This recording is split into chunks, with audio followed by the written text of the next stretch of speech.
Hey, why are you acting like it's normal to show up? Auntie, I told you to skip my wedding. My niece sneered as she asked me not to attend her wedding. Ever since my brother passed away 11 years ago, I had raised her like she was my own daughter. But there was a reason she suddenly started hurting such harsh words at me. My name is Effie, and my brother, Jason, was 12 years older than me. Jason was a kind soul. When we were young, he'd hold my hand as we ran errands, help me practice riding my bicycle, and shower me with love. The year I entered middle school was also the year my beloved brother got married and moved out. I remember Jason and his wife's wedding being full of joy. I clapped so hard my palms ached. The following year, a baby girl was born to Jason and his wife, Mary. Being the youngest in the family, I was thrilled to have a little sister-like figure in my life.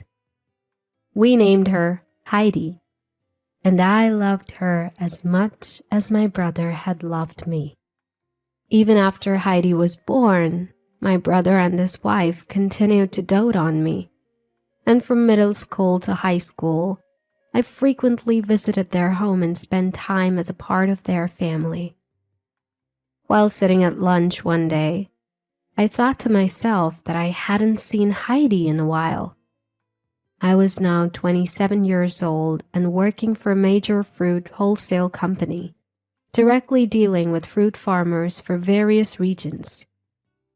I was not initially familiar with agriculture, but I learned a bit each day by listening to the voices of the producers, and I was now a leading staff among the employees, trusted with guiding my colleagues.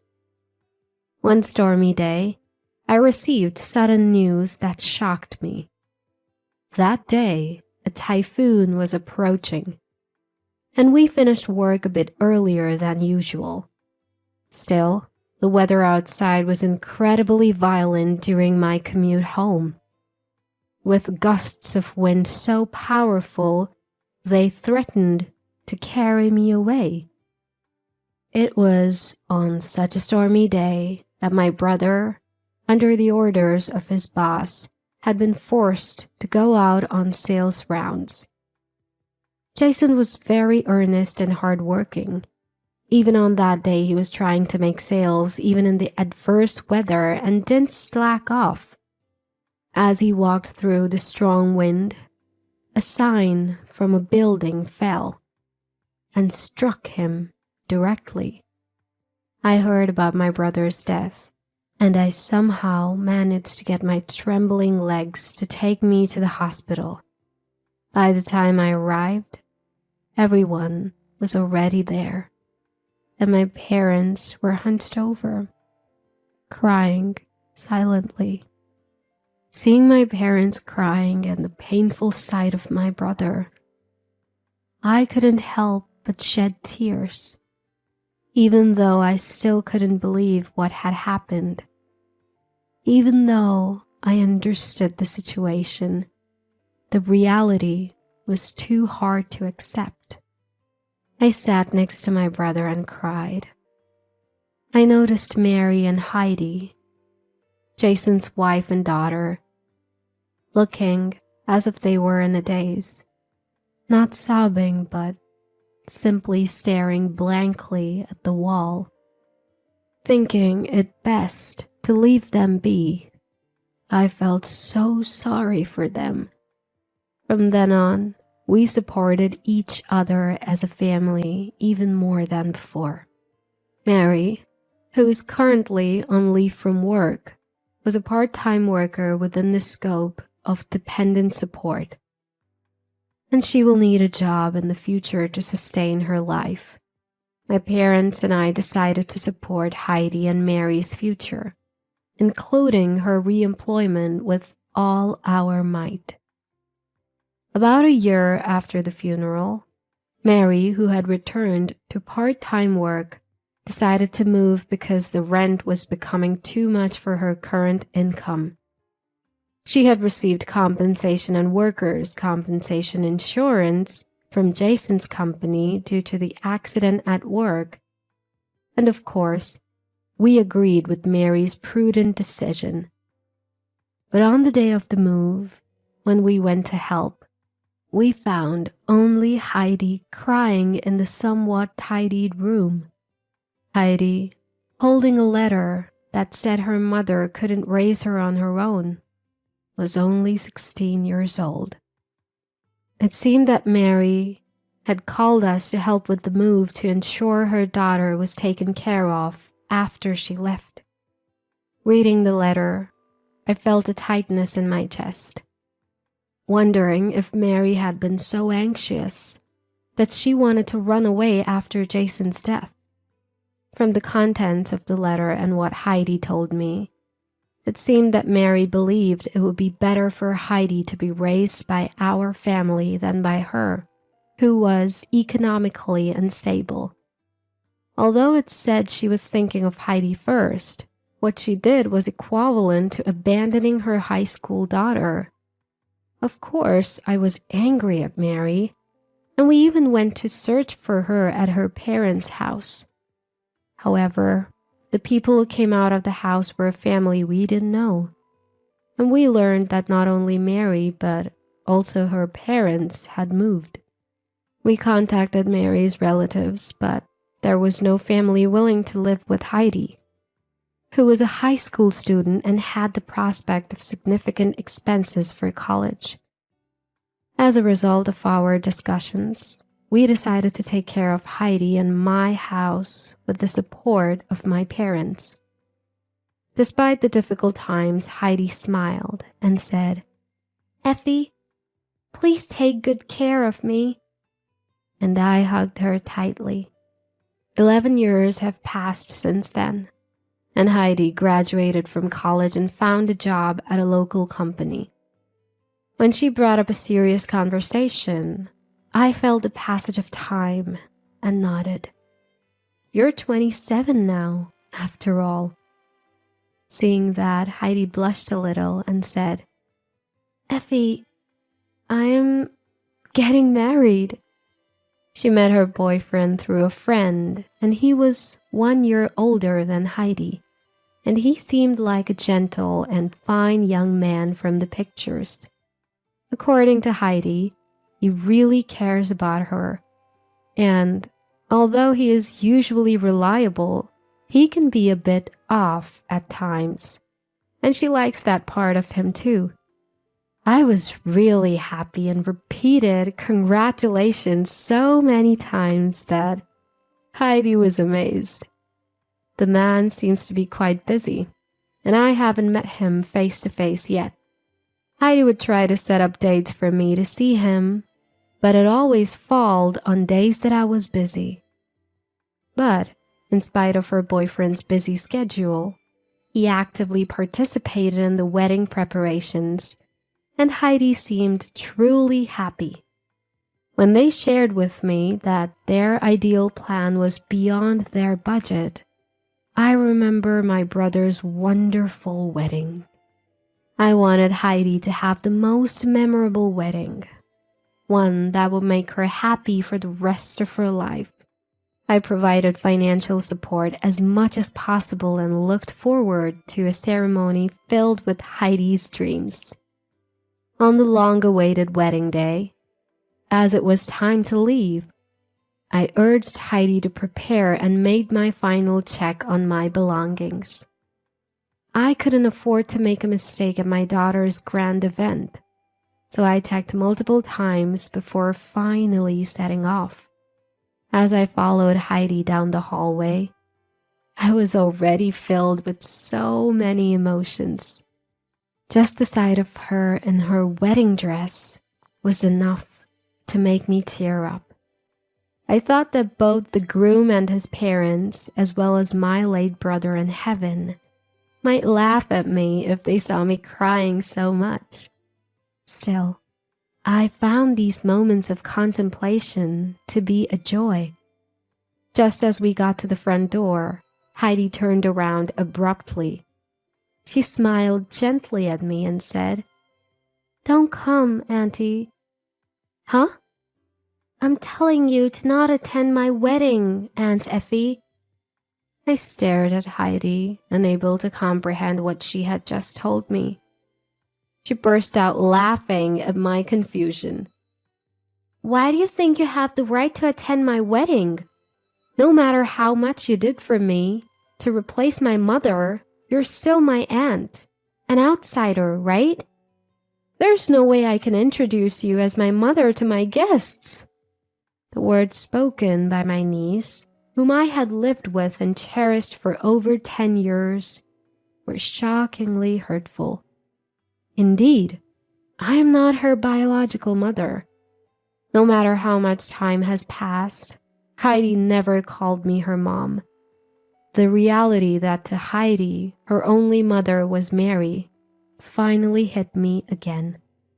I was left speechless by Heidi's words, which she uttered with a smile. There was a moment when I thought, despite having raised her this far, but I realized it was a one-sided and arrogant sentiment. It is indeed regrettable that I cannot witness my daughter's grand event. But if this is for Heidi's happiness, I will do as she says.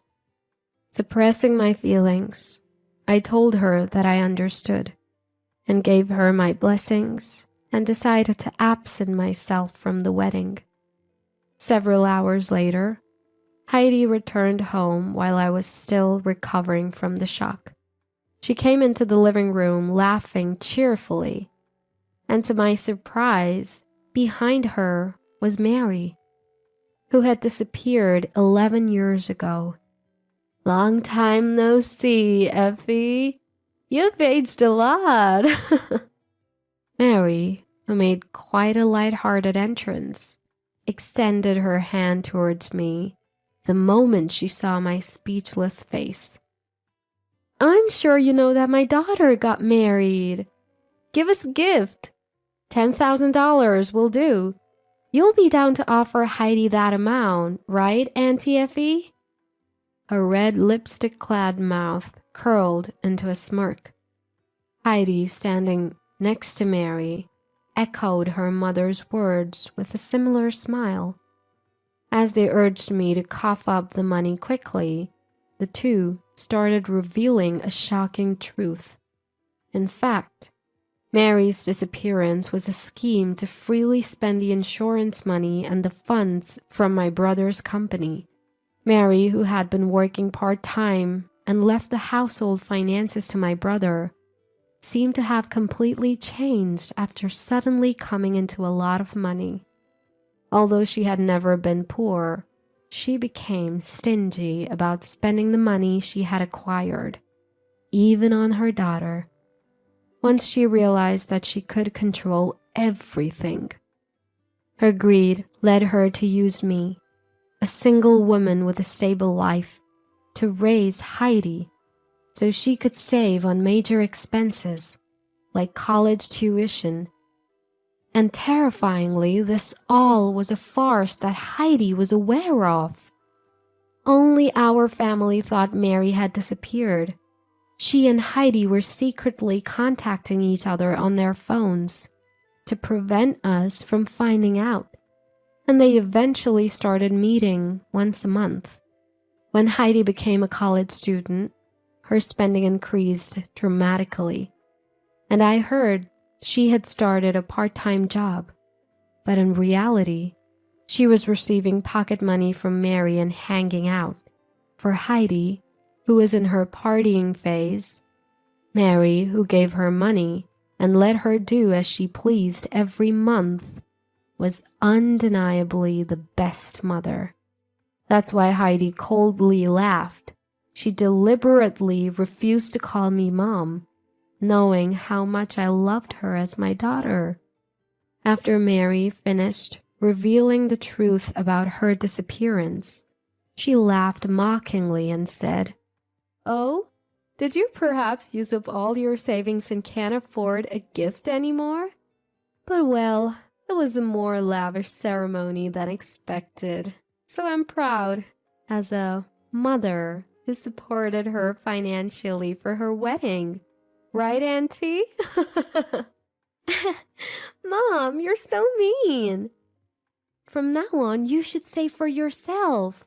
I absolutely won't take care of you after your retirement. It was fun being your pretend daughter, but bye-bye now. The two of them laughed heartily, stating that they would take the wedding expenses as a combination of a wedding gift and severance payment. They declared to cut off ties with me and left the house, claiming to attend their after party and dinner with friends. Left behind, I was too overwhelmed by shock to comprehend the events of the past 11 years. About 30 minutes later, my parents arrived.